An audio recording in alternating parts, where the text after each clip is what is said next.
Você conhece seus direitos? Você que está advogando na área trabalhista, conhece a melhor estratégia para pedir uma indenização por acidente de trabalho para o seu cliente, mesmo quando ele tem uma doença degenerativa?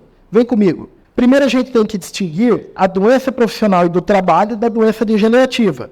A doença profissional e do trabalho já são consideradas como acidente de trabalho, porque elas são desenvolvidas em razão de como o trabalho é prestado. A doença degenerativa está lá no artigo 20, parágrafo 1º, a linha A da Lei 8.213. E, como regra, o parágrafo 1º diz que ela não é considerada como acidente de trabalho.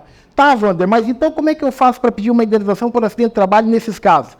Você vai lá no artigo 21, inciso 1 da Lei 8.213. Porque o que diz o artigo 21? Ele diz o seguinte, que considera-se acidente de trabalho por equiparação todo acidente que gera um agravamento das condições de saúde do trabalhador. Então, por exemplo, ele já tem uma doença degenerativa, mas essa doença é agravada em razão de um acidente que ele sofreu na empresa ou em razão das condições de como o trabalho é prestado.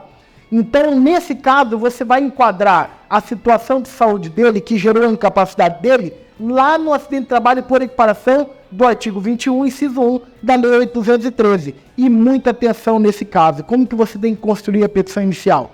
Você tem que ser muito detalhista, tem que descrever minuciosamente tudo o que ele fazia na empresa, se o agravamento da doença degenerativa é decorrente do trabalho como ele foi prestado. Lembrando, é preciso existir esse nexo de causalidade, isso tem que ser a verdade. Perfeito? Você fazendo a entrevista com o cliente, você vai perceber isso. Então você tem que descrever minuciosamente como o trabalho era prestado. Ou se houve um acidente, descrever minuciosamente como foi o acidente. E além disso, além de descrever as condições de trabalho, você tem que descrever também as condições de saúde do trabalhador quando ele entrou na empresa. Olha aqui, está aqui o atestado médico de quando ele entrou na empresa, ele tinha uma saúde perfeita. Foi lá, trabalhando na empresa, que gerou o agravamento da condição de saúde dele. Além disso, você tem que trazer para a petição inicial todos os atestados médicos, todos os comprovantes da condição de saúde do trabalhador. E aí, você conhecia esse direito?